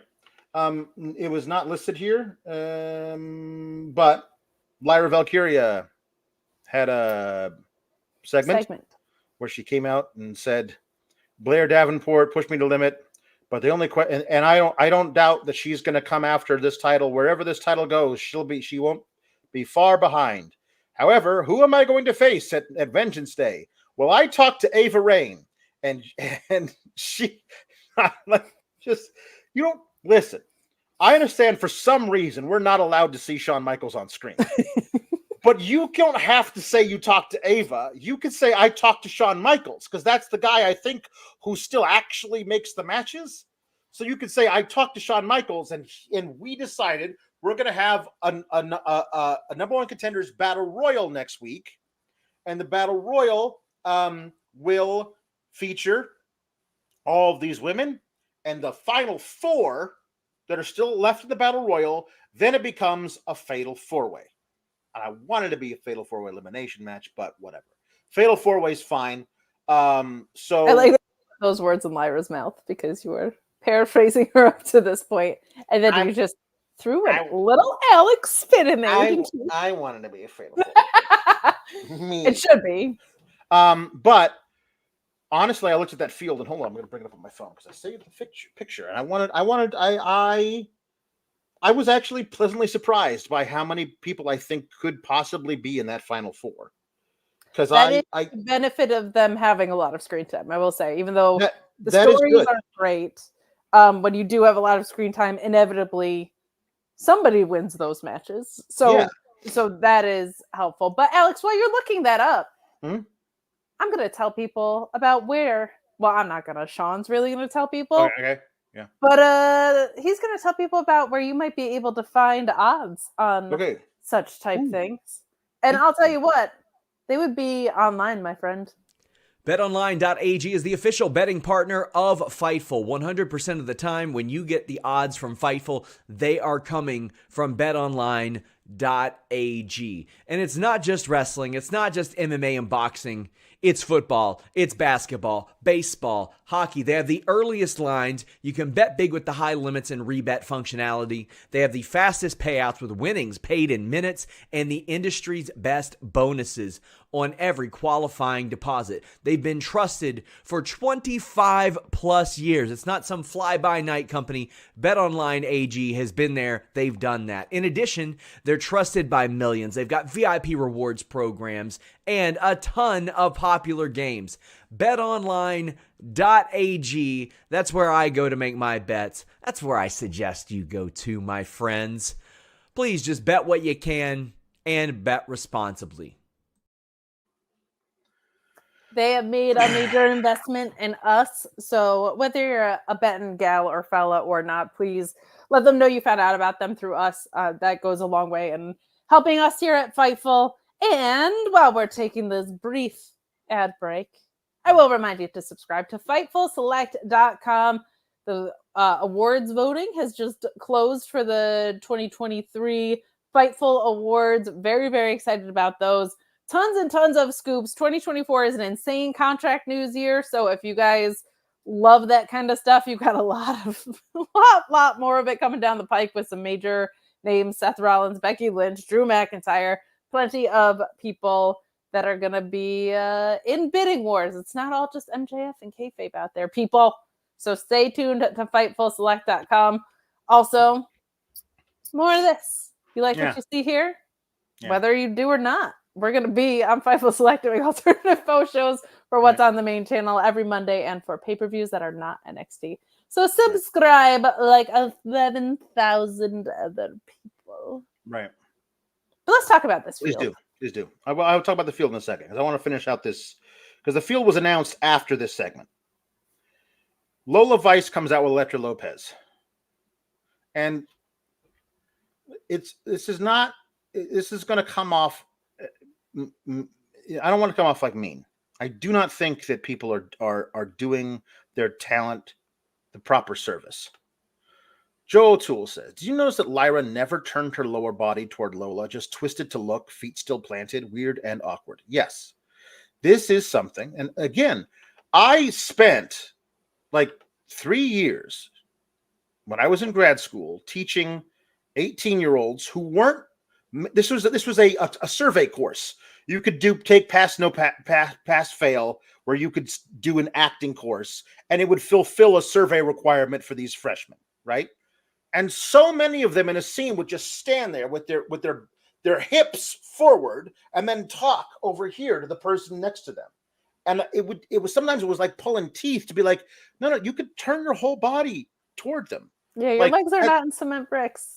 It's fine, because like just this is a lot of it would be like, I just want you guys to literally pace around the space. You're never allowed to stop. Just to get the idea that you can move your feet while you're talking. And sometimes it's really hard. And if you're and some people just it takes a long time to get that into their bodies. But guess what? It is a vital thing that you be able to do that if you're going to do this at a high level, because otherwise it's always going to look stilted and awkward and fake and weird, and it's going to take people out of your promos, and you don't want that. So whatever Lyra's doing, help her get past this part. That is your job as the coaches there, whatever, so that because I was also fixated, because also it didn't help that she was wearing pants that had feathers all over them. Like I was watching her legs. Her legs were stock still, and I was like watching her like this, and I just wanted her to be able to like turn. Here's the other thing: watch the best at this. Watch Becky Lynch, like how natural they are, and watch Rhea Ripley, how natural they are in the ring. If they're communicating to the hard cam, they're planted there because they know they've got a very close tight and they can't move around. But if they know when there's going to be a long shot, when there's a bunch of people in the ring. Also, there's a bunch of different cameras. They'll find you. There's no reason why you have to stand like this and look over here. Please, somebody communicate that. I want the best for all of this talent. I want them all to succeed and be the best they can. And this is always going to be a thing that's going to trip up Lyra Valkyria until she gets over it. So there's also in WWE, I don't know what it is under the Triple H reign, but I know because talent had told me, especially during the pandemic, there's so many restrictions on how you move, the way you move, the things you say, the things you can't say. There might be 9 million things running through her head that the natural act of being able to walk is something that is blockaded by all of the stuff that is being directed. I don't know if it's still that way, but I know there were people that I know from somebody telling me that they were told not to move during promos. And then when Cody came over, Cody was able to do kind of whatever he wanted. Mm-hmm. And so other people were like, hey, wait, if that guy's allowed to, why can't I? Right. So you never, it did feel like it was hinged at the hips or something. Like it did feel like an unnatural motion. So that's going to take some acclimating and getting used to, but you're right in that it does not feel like a champion's delivering a promo when you see stuff like that. So Lola, she's like, all you are is talk, she says to Lola. I thought you were going to change the game when you got here, big MMA fighter, cage fighter, and you haven't, all you do is talk. And like, well, that's the booking. Like she won that. What was it, October? When did the women's breakout tournament end? It was a long ass time ago. Like was it before or no? The women's breakout tournament was happening when Cody gave that promo about announcing the men's one was happening. Because they were like, I think the finals were at Halloween Havoc. Oh my God, I think they were. She's had the tournament. She's had the at a glance all of November, all of December. This is now the second week in January, and they haven't booked her to do anything with it. That's I honestly I can't blame Lola Vice for that. So now they're actually having her be in this thing, but mostly it was just Lyra trying to drive a wedge between her and Elektra Lopez on who is the real Latina Heat. Well, I mean, you can't get through anything without acknowledging Eddie Guerrero if you're that's true Hispanic, right? But yeah, this was just I was confused much to what you're alluding to. I was confused as what this segment was trying to accomplish. Right. Because she got thwarted from cashing in. So it didn't feel like she's all talk. It felt like she tried to take action and then got She thwarted said, from cashing in. I would have cashed in on you last week if it wasn't for your weirdo friend Tatum Paxley. And then they at some point they attack Lyra. They're starting to beat her down, and Tatum Paxley arrives, and they run off the heels. And later it's announced, not only is there going to be the Battle Royal and they show the field, but they also announced that next week there's going to be this tag match between Lyra and Tatum versus Elektra and Lola Vice. And my thought is, if they could just get Tatum Paxley out of the way, they could gang up on Lyra and turn it into the cash in. But I don't know I'm not sure what they're going to do with that. All I know is that also in the field for this this number one contenders battle royal is Tatum Paxley, Elektra Lopez, and Lola Vice. I'm pretty sure that's Lola Vice. I think that would make sense because they're all going to eliminate each other. But I mean, Lola Vice already has a guaranteed contract for whenever she wants it. Why should she also be in the Battle Royal? That's weird. I don't even know if that's her or not. There are 3 women in here who I'm not sure who it is, but the other ones I'm definitely sure who they are. But Tatum is definitely in it, and so is Elektra Lopez. Lash Legend, who they put in the Iron Survivor, so anything's possible with that. Mm-hmm. Izzy Dame, who has become like an actual character, probably not going to make it to the Final Four, but who knows? Kalani Jordan could easily make it to the Final Four. Brindley Reese, who we will talk more about later because that is an interesting thing. Elektra Lopez, probably not. Carmen Petrovic, probably not. Kiana James absolutely has a chance to be in the Final Four and win the whole dang thing. Ariana Grace could make it to the Final Four, though probably not. Gigi Dolin after tonight, probably not, but still a major face in the women's division. Cora Jade almost certainly in the Final Four. Roxanne Perez almost certainly not in the Final Four because of the booking that they have shown what they do with Roxanne Perez. However, absolutely should be in the Final Four. Yeah. Fallon Henley, probably in the Final Four, type of one of those things. A person I don't know. Blair Davenport, Nikkita Lyons. Gigi. I mean, and I said Gigi, and then the person on the left on the bottom, I don't know who that is. So Carmen, what's her name? No, Carmen Petrovic is in the top, second from the right. That's Carmen Petrovic. Oh, right. So they've done a really good job. Honestly, if they had done one of these a couple of years ago, I would have been able to recognize 4 people. Now the only ones I don't recognize are 3 of them. Yeah, and I think they've been on TV only once or twice. Oh my God, that's Stevie Turner. She's back. And she's here to take Stevie Turner. Listen to me. All right, Stevie Turner. I remember you. Don't think we've forgotten here at NXT. It took us a minute to recognize your face, but the only reason we didn't recognize you is because you didn't have on your fingerless gloves and you were not sitting at a computer with a webcam, much like we are doing right now. So let me tell you something, Stevie Turner. If you make it into the Final Four and you keep the gimmick that you had and you try and resurge it, you're going to be talking to my horse lawyer. That makes me really happy, sincerely, because she was injured for a long time. So yeah, she was. I hope that she is just healthy and does well. Yeah. But watch you back off at the same time, young lady. This is my territory. So you start singing songs and doing puns, you don't deserve to be in the same chat thing as me. Right. Have a great after tonight, my pick to win is Cora. Probably, yeah. She seems due up. Cora attacked Lyra Valkyria at whatever it was, the deadline. She got a victory over one of the top mid-card baby faces in Gigi Dolin tonight. I think her snaking a victory next week makes sense. And then her versus Lyra at Vengeance Day makes a lot of sense as well. Alex. Yeah? Ask me who my pick is. Who's your pick? Obafemi. You're probably right. That's who it should be. So the other men's Dusty Rhodes Tag Team Classic Tournament first round match. Nathan Frazer and Axiom defeated Hank and Tank. Hank and Tank have a logo that says Hank and Tank, and it's emblazoned on the back of their work shirts.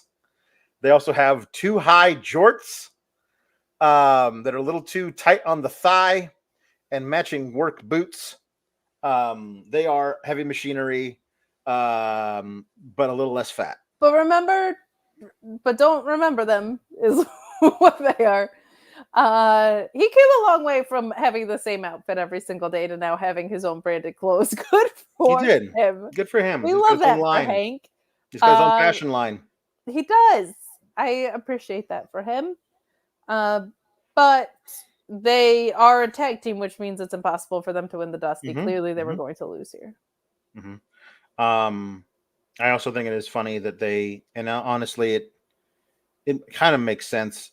I mean, they're emerging from the first round will be one actual tag team. There will be 3 teams of 2 just guys.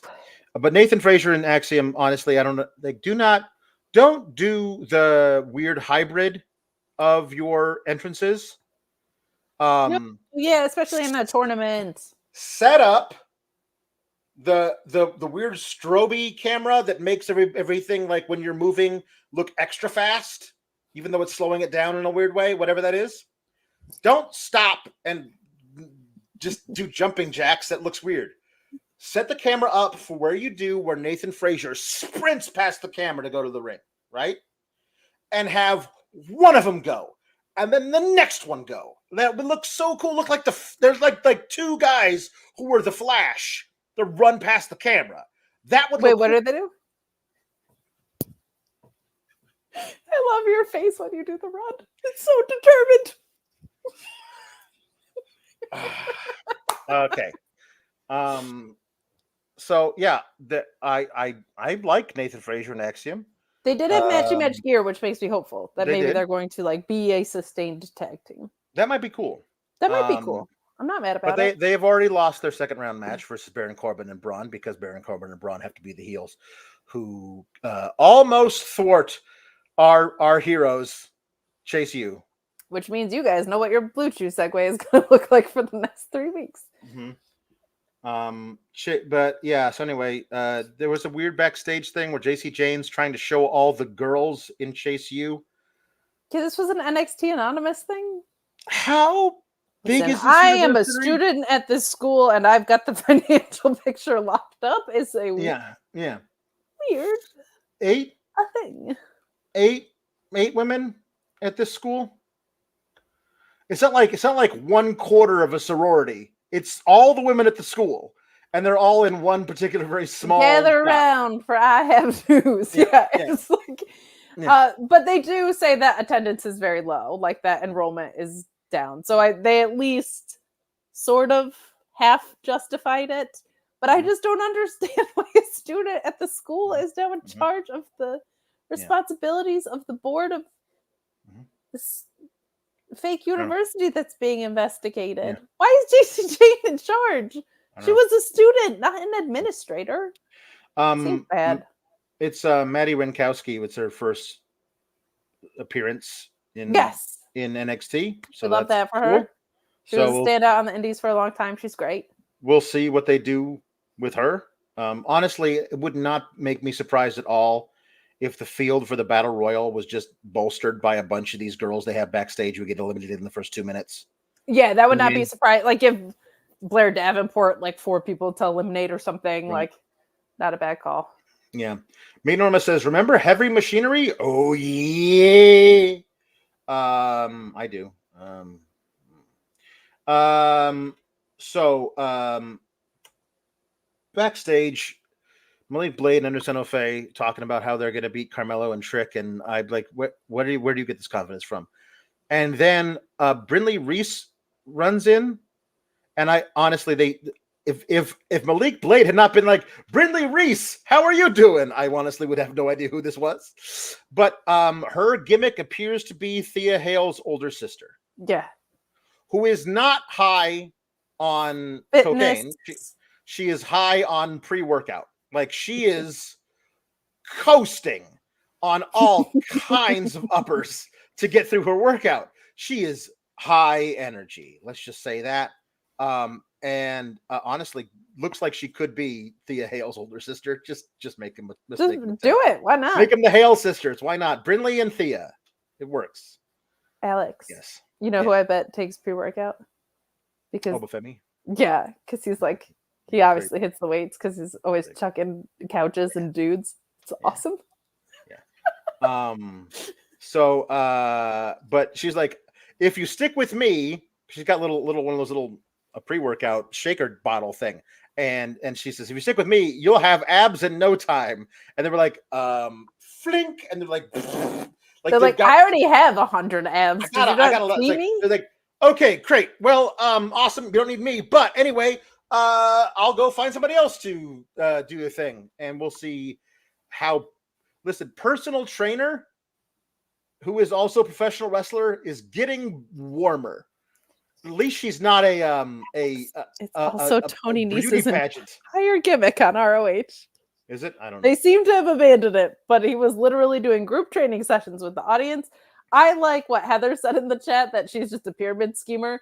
Like, next week she'll show up and be like, your skin looks great, but it would look even better with this skincare design. Yeah. Or for It's Always Sunny fans, Invigoron. It's not a pyramid scheme, it's an inverted triangle. That's good. There we go. All right. Do we have to talk about the worst thing now? We do have to talk about the worst thing now. No. Some puns first, and then we'll talk about worst thing. Okay. Ian R says Degeneration Ex Machina. Electric Mayhem says Uncanny Valley. Ian R says Rowdy Ronda Rousey 3PO. Stretched, but I like it. Yeah. That works. This is good. T Electric Mayhem says Servo Strickland. Servo? Like a servo is a part of a robot. There's like servos and gimmicks and gizmos and things inside of robots. Oh yeah, no, I knew that.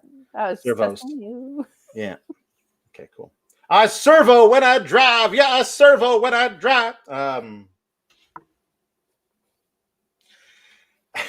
Rovan says Alita Battle Angel. I don't know that one either. It's a sci-fi movie. Yeah, I knew it. Electric Mayhem says Turing Test. Okay, very good. Again. Everything Dreepy says the Bionic Redneck, Stone Cold Steve Austin. That's very good too. Chris Pereira says Mustafa Wali. Chris Pereira. That's very good. That's very good. That guy rules. Did you see his promo after the thing in Paris? God, it's so beautiful. Mustafa. Team Mustafa forever. This means TMDK today means Team Mustafa. Duh. Then it's just like a Kate, like just with a heart. But duh. Ollie. Duh. Ollie. Duck. CO says, do the Rob Van Dam. There you go. CO says, well, this just works. WWE Cyber Sunday. Well played. Mm-hmm. No arguments. Meet Normus says, Real Ace Steel, CM Cyberpunk, Mecha Luchasaurus, Bronze Circuit Breaker, the Droid Order, Thunder Robot. I really like the Thunder Robot. Thunder Robot. They stole her theme away though. They did, bastards. Okay. So Horse Girl has Tiffy come to her show, to her ranch. Her show? Her thing. And they show it in 3 segments. and not a second of it is funny, and I don't blame the talent at all. No, Sorry. none of the talent are to blame. I don't know, man. It's just I don't go in for this kind of stuff. I know a lot of people who really liked it. I don't get in for this stuff. There's no it's just the rich girl wears pink Philly stuff, and why is the rich fashionable girl can't walk in boots? She can't walk in heels. It would be one thing if they had her walking out in the mud in the heels, and the heels were sinking into the mud. They show her walking on it should be on solid ground. On solid ground. It should be very easy for her to walk in heels. Now, I believe her feet would hurt after standing in them for a while, but she shouldn't be fumbling all over the place walking around. That doesn't make a lot of sense. No, it was very weird that the camera would like close up on her almost breaking an ankle. My thing with this is like, I can meet you at this humor, but they didn't attempt humor. It was just her doing chores in a super glam outfit. Like there was nothing that was particularly funny about it. At one point she was washing a horse with like a sponge that you use in a car wash. And I don't want to brag, but I rode horses. No, I never met a horse lawyer though. From the time I was like probably 7 to like 12, maybe. Right. And we would like brush horses out and help maintain them. And I don't at all remember washing them with a sponge that you. I'm sorry. You've been a horse girl this whole time and you never told us? You could have been giving us insights into the whole horse girl life, and you never divulged this part of you while doing a dead-on Tiffany impersonation. You also have the horse girl side of you at the same time dwelling within you, and you never let it out. Maybe I was showing you all along, and I didn't need to tell you with all my horse girl experience. Maybe I was having an internal conflict that I do this awesome Tiffany Stratton impression, but I'm also secretly for a very short amount of time in the early 90s, horse girl. And I was never competitive. I never owned horses. My grandmother's friend owned horses, and we would go ride them occasionally. So just like, it wasn't like a horse girl proper. My parents never owned a bar. It was never anything like that. But I'm a little bit of a horse girl. Enough to know that you don't, to my knowledge, you don't wash them down with a sponge like it's a car wash. Jade is an enigma wrapped in a tortilla, wrapped in a egg roll, wrapped. Yeah, there we go. How do you think we get Ricky Rainbow on this show every week? I'm his muse. Jobson, I'm not opposed to comedy segments. I didn't find any of this funny. You might have. That's fine. There's a lot of comedy movies that I do not find funny. No. I did not find this. There was no Tom and Nick Mysterio in this at all. Just like the rich girl being like, "Ew, I don't like horse poop." That's not comedy. That was 3 segments of the show. There's 3 segments of the show was a rich girl saying, "Ooh, I don't like horse poop," and that's to me just not comedy. End, like flung it in the air. And it like didn't land on her. It didn't land on her, and then she also did no other work, so there was no need for her to do that at all. Right. Yeah, it was not. But then she stepped in some horse poop and fell into a horse trough and got wet. So Meet Norma says this whole horse girl Tiffy stuff was cringy. Dare I say, poopy? Not for me. Please excuse my language. Don't let your kids write promos. Here's my thing, because I try to think of things like this. When I did not like CM Punk's WWE return promo, everyone was like, "Oh, you're a homer. You only liked CM Punk in AEW, not in the company that he started with and got you obsessed with pro wrestling in." The promo sucked. And the reason I was so vocal about it was because my thinking is, if I'm WWE and I have casual people sitting through a 3-hour Raw to tune into what this guy has to say, and then he says essentially nothing, that's a really bad call. Today, with these segments, not only did I not like them, But Tiffany Stratton is someone who's picked up a lot of momentum because she is great at her job and she has improved tremendously. So if there is anybody who's like, you got to see this girl, you should tune in and watch NXT, and you have her doing this, I would laugh you out of the room if you showed me that. Tiffany also is not in the field for the Battle Royal next week. Which she kind of can't be because she should win if she is. But she could be. It's a Battle Royal. A lot of stuff can happen in a Battle Royal. Fallon could eliminate her. Like if she's in the Final Four, yeah, she should win that. But I mean, the fact that she's not in the Battle Royal at all gives me hope. This is the last time that we will ever see her in NXT, and that she will debut in the Royal Rumble. She will be treated as a big thing. She will wind up doing something on either SmackDown or Raw and be inserted into something great. I don't know what, but frankly, like this she put over Fallon in the match. Fallon got to look like she got to lord one over her tormentor, the girl who said that she was trash, which is why she jumped trash on her. Like, I get why Tiffany, the character, deserves this. I don't think Tiffany, the performer, deserves this. This feels like what they did to Lita in her retirement. Like, this feels like close to that, to be honest.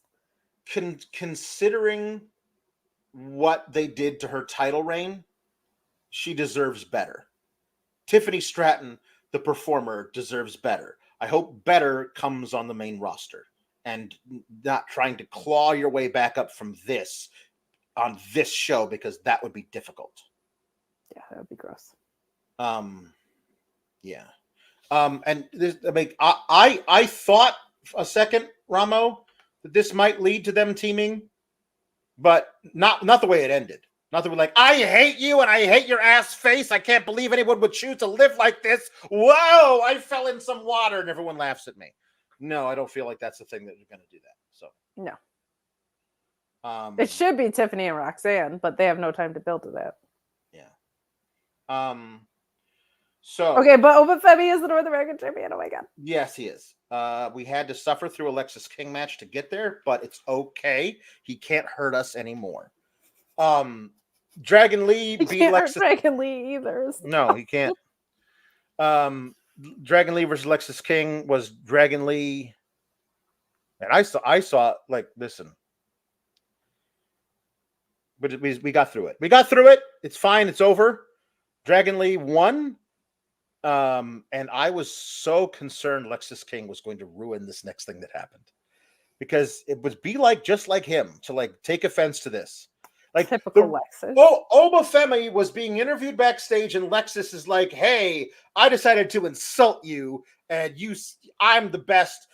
Look at you, got this thing. Yay! If that One Tree Hill Bear had never attacked me, then I would be in the finals against you, and let's be honest, I would have beaten you. But I'm gonna go get my title elsewhere. Bye bye." And Oba's like, "That match, is that happening tonight?"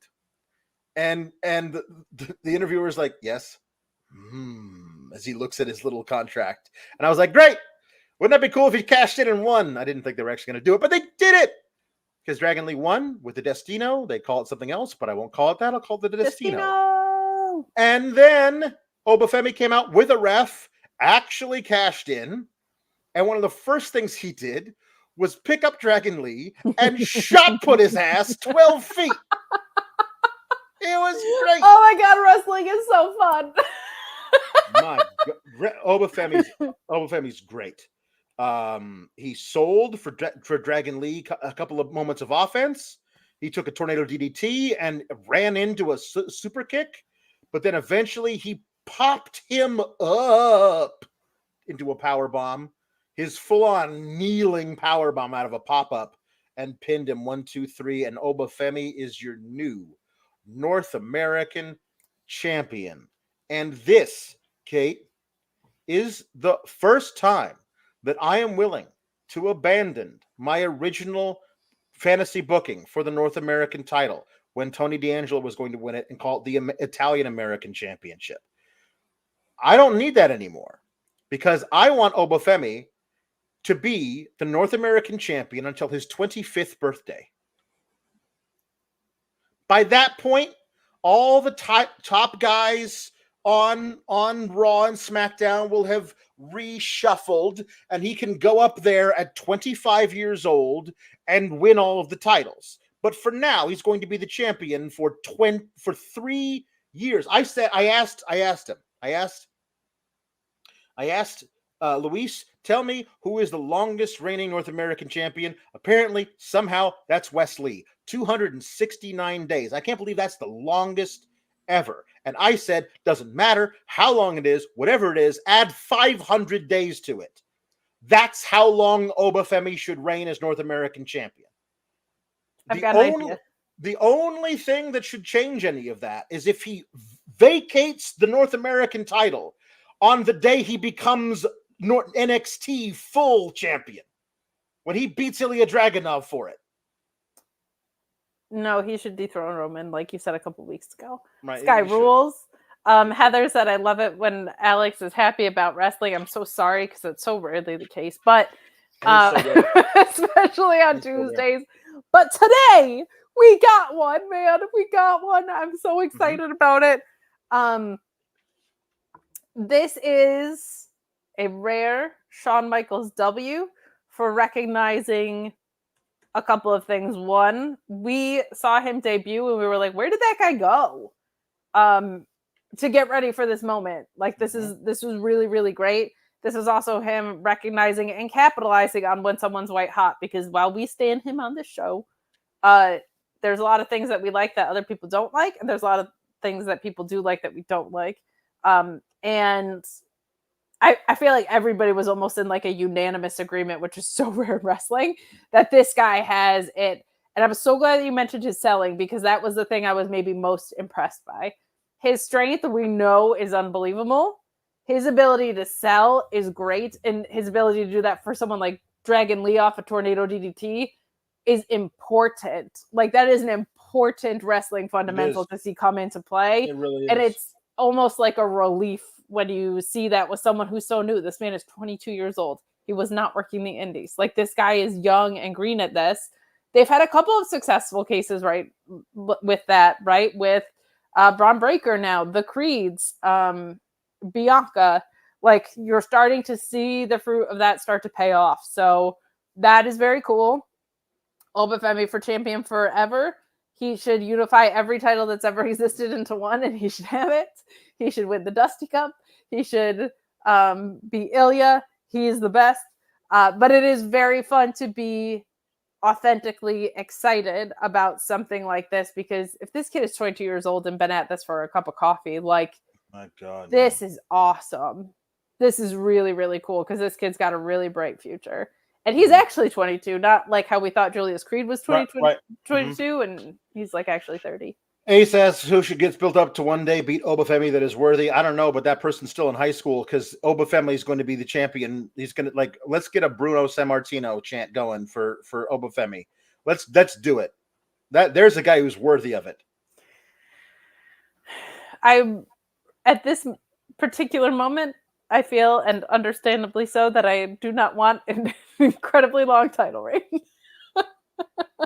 Listen, I'm serious. If you tell me 750 days, I'm down for that. This is a guy who you absolutely could do great things. Nobody can beat. Bring anybody into the ring. You can't beat this guy.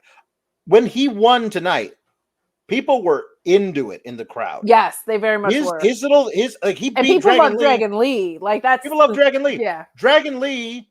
Like, Dragon Lee. By the way, Dragon Lee, you've done God's work. You took the title off of Dominic Mysterio forever, and that is something that can never be. We love you so much. Nobody can take that away from you. Mm-hmm. That is, people 20 years from now will sing hosannas in your name when remembering when you took the title off of Dominic Mysterio for the last time. It'll be amazing. However, he's already a main roster guy. He's already a main roster guy. Correct. Like, And there's a him story losing for him up there. And there's a story waiting for him up there with the Legato guys, who, by the way, I don't know if I mentioned this, the Legato guys are in the Dusty Classic. They're full on SmackDown dudes, and they're in the Dusty Classic. And they're going to lose to Chase U in the first round. So when they get back up to the main roster and Dragon Lee gets up to the main roster, we're going to get Dragon Lee and the original Legato guys against Santos and Humberto and Angel Garza. I need a best of 5 6-man tags with those 6 dudes. That is going to be great. I need that. You can anchor SmackDown with that feud. Those guys, the feud is brutal and personal. These guys don't like each other. They're all great. Like, again, somehow, some way, this is still an underserved demographic. Bring all of them to SmackDown. Bring all these. Let families across all of Latin America gather around their television sets and watch these 6 men do battle. It'll be great. Carlito can stand at ringside. Like, these guys are great. Okay, when Rey Mysterio gets back, he can participate as well if he wants. But Dragon Lee's got some really great stuff waiting for him on the main roster. He does. Obafemi's time is right now and beyond.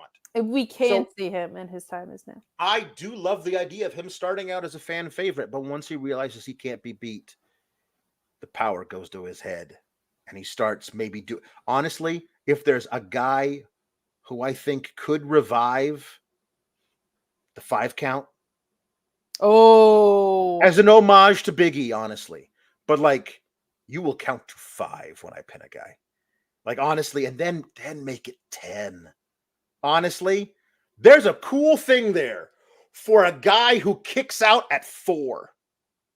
There is. In the 5 count. And then he's like, what is this? How is this possible?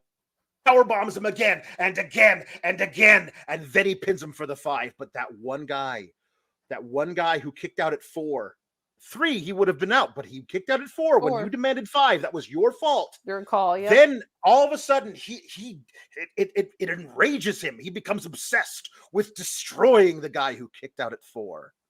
And then he demands the next time that it now be a 3 count with this guy and this guy only, and that guy kicks out at 2, and it kicks out at 2, and he keeps kicking out at 2, and it enrages him. But this is, again, it's like 700 days down the road. 700 days down the road. This account is now an Obafemi fantasy booking account. Okay, we now have a new segment. We're in it.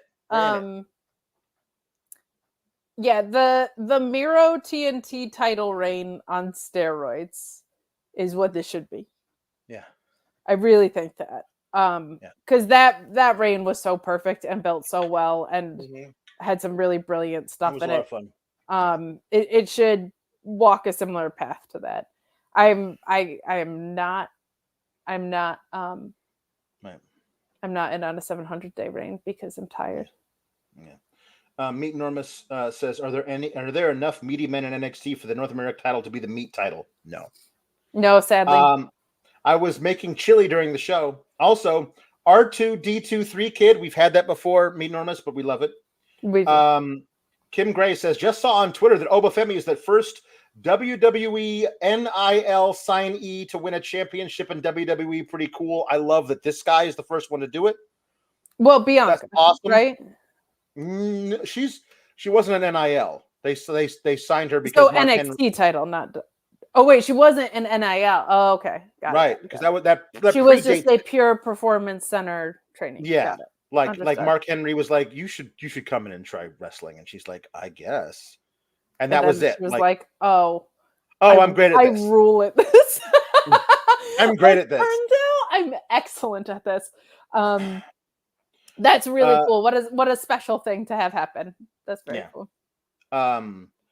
Corey David says, Oba feminists, we are on the rise. World champ next. Yes, all Oba feminists sound off.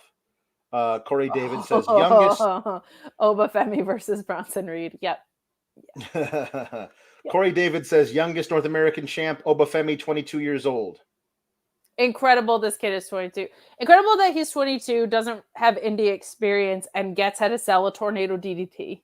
Like, that's the stuff that the big man stuff is incredible, and he's doing some like unprecedented type stuff.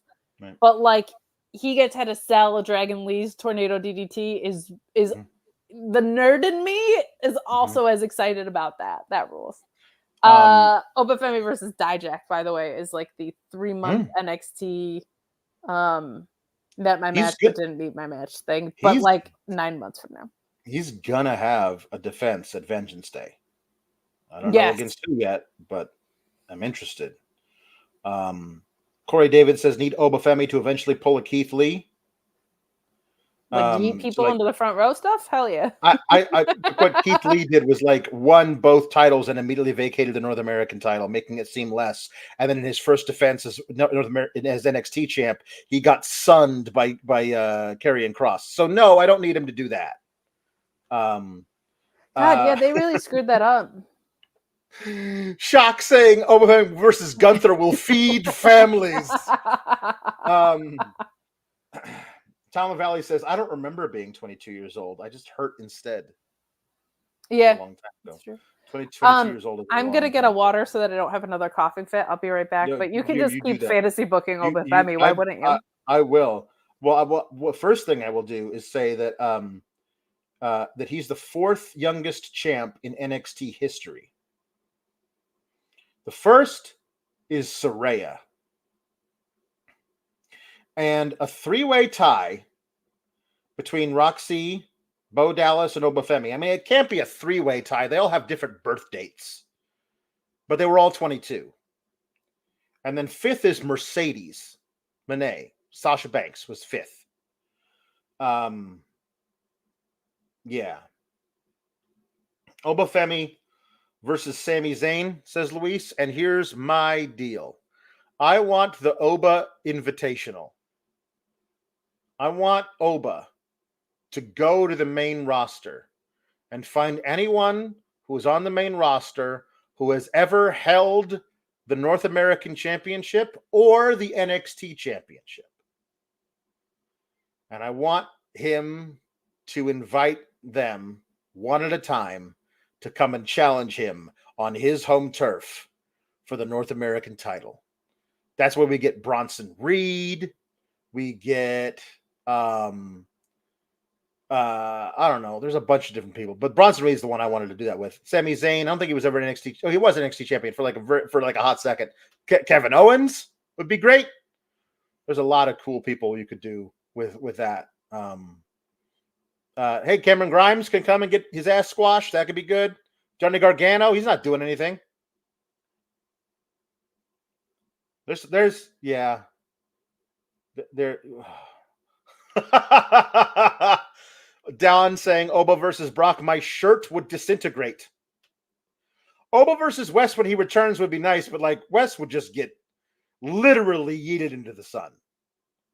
Literally yeeted into the sun. I'm not saying he squashes him.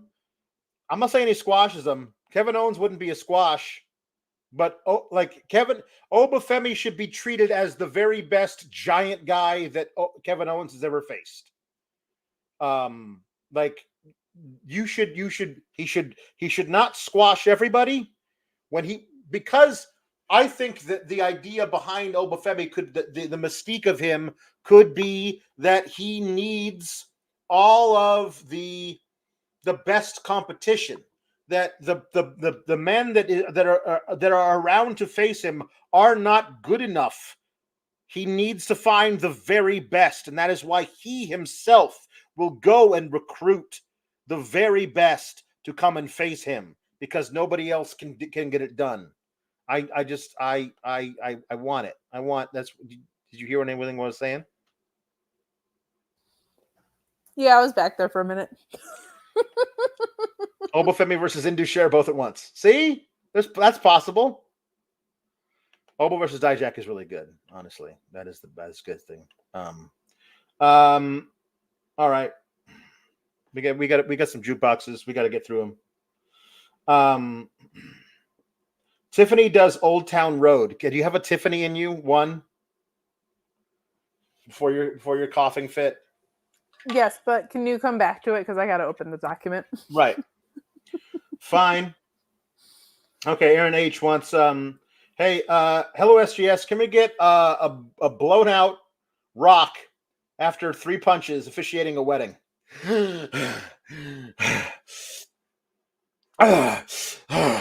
Dearly beloved, we are gathered here today. Oh God. To join in holy matrimony. This booth and this table. If anyone here knows why these two should not be wed, let them speak now, forever hold their peace. Okay, that's it. Thank you. This booth and this table was really good.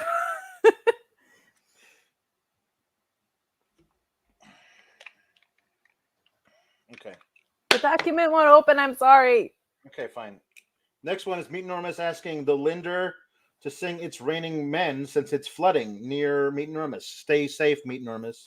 As I'm scrolling back through our chats, there's one from you that just says, Obafemi to become all of the champions. Meet Normus says, can the Linder sing? Wait. To fix your robot, you'll need a Darby Allen wrench, not a Michinoku driver. Toodles. That's really good. Here we go. Raining Man by the Weather Girls. Here we go.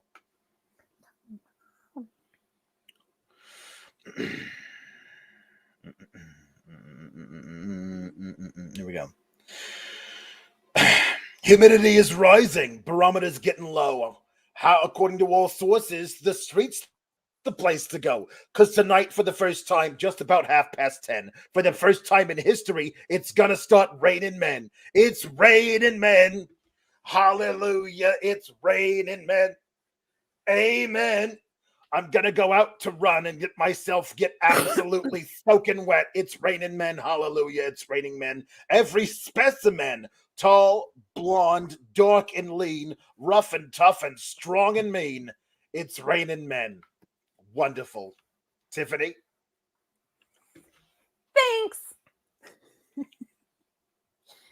Yeah, I'm going to take my horse to the Old Town Road. I'm going to ride till I can't no more. I'm going to take my horse to the Old Town Road. I'm going to ride till I can't no more. I got horses in the back.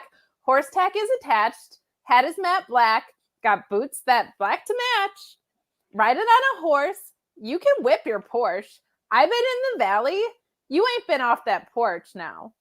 Can't nobody tell me nothing. Can't nobody tell me nothing. Can't nobody tell me nothing. Can't nobody tell me nothing. Toodles. Thank you. Hello. It's me, it's Ricky Rainbow. Ricky! So, Ryan Ben wants me to sing Pretty News by Soundgarden. Okay. So here we go. I caught the moon today, pick it up and throw it away. All right. I got the perfect steel, a cleaner love with a dirty feel. All right. Fall out and take the bait, eat the fruit and kiss the snake goodnight. Common ruse, dirty face, pretty noose is pretty hate. And I don't like what you got me hanging from. And I don't like what you got me hanging from. And I don't like what you got me hanging from. Thank you. Finally. It's not a very colorful song for somebody named Ricky Rainbow, to be honest. No. Although the noose is pretty. Maybe it's a rainbow noose. That's a good point. Tom LaValle says Ricky Rainbow sings Robots by Flight of the Conchords. Got to match the puns for the night. Very nice. I like the Flight of the Conchords. One time I took a Concorde. You did? Where'd you take it? No, are they a comedy group of some kind? I like to take the Concorde Learjet across the Atlantic from New York to London in 3 hours. It's wonderful. There is a group that is known for the sillies. Oh, yeah. Perhaps I'll look them up. The distant future, the year 2000. The distant future, the year 2000. Well, that's in the past. The distant future, the distant future. It's the distant future, the year 2000. We are robots. The world is quite different ever since the robotic uprising of the late 90s. And I slept through most of the 90s. I don't know. Was there a Sure. robotic uprising? And I missed it. Are you a robot? I can neither confirm nor deny. Am I a robot? I don't know. You're an enigma wrapped in a mystery that could be wrapped in a robot. I could be a robot wrapped in an egg roll. We no longer say yes. Instead, we say affirmative. Unless we know the other robot really well, there is no more unethical treatment of the elephants. Well, there's no more elephants. But it's good. There's only one kind of dance, the robot and the robo boogie. Oh, and the two kinds of dances. But there are no more humans. Finally, robotic beings rule the world. The humans are dead. The humans are dead. We used poisonous gases and we poisoned their asses. The humans are dead. The humans are dead. The humans are dead. They look like they're dead. It had to be done. I'll just confirm that they're dead so we could have fun. I poked one. It was dead. Thank you. I'm a robot. You're a robot. We're all robots. You know who's not a robot? Robo-Femi. Oh, wait, he is a robot. Wait, he is. Thank you. Keep cool, gabagoos. Toodles. Oba Femi's in North American Championship and nothing sucks. Everything